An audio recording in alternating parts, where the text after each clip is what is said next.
Hello అండి, welcome back to daily టేజ్. ఈరోజు మనం రుచికరమైన బీరకాయ తొక్కు పచ్చడి ఎలా చేయాలో చూసేద్దాం. ముందుగా బీరకాయ తొక్కుని 2-3 సార్లు బాగా శుభ్రం చేసుకొని పక్కన పెట్టుకోవాలి. ఇప్పుడు ఒక కడాయి పెట్టుకొని అందులో తగినంత ఆయిల్ వేసుకోవాలి. ఆయిల్ హీట్ అయ్యాక మనం ముందుగానే కట్ చేసి పెట్టుకున్న పచ్చిమిర్చి వేసుకోవాలి. ఇక్కడ నేను 15-20 పచ్చిమిరపకాయలు తీసుకున్నాను. మనం ముందుగానే కట్ చేసి పెట్టుకున్న ఒక మీడియం సైజ్ ఉల్లిపాయ వేసుకొని బాగా కలుపుకోవాలి.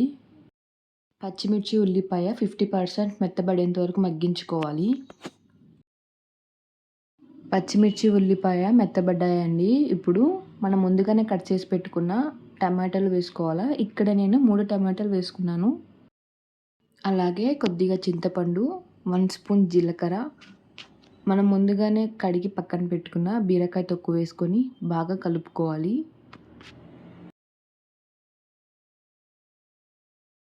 ఒకసారి అంతా బాగా కలుపుకున్నాక మూత పెట్టుకొని మెత్తబడేంత వరకు మగ్గించుకోవాలి.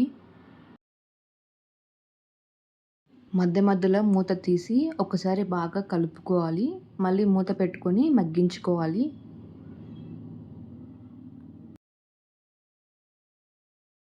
ఇప్పుడు మూత తీసుకొని ఇక్కడ నాకు పచ్చిమిర్చి, ఉల్లిపాయ, టమాటాలు కంప్లీట్‌గా మగ్గిపోయాయండి.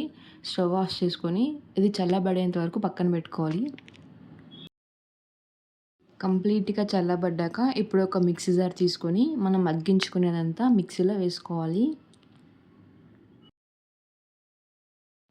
అందులో మీ రుచికి తగినంత ఉప్పు వేసుకొని మెత్తగా మిక్సీ పట్టుకోవాలి. అంతే అండి, చాలా టేస్టీ అయిన బీరకాయ తొక్కు పచ్చడి రెడీ అయినట్టే.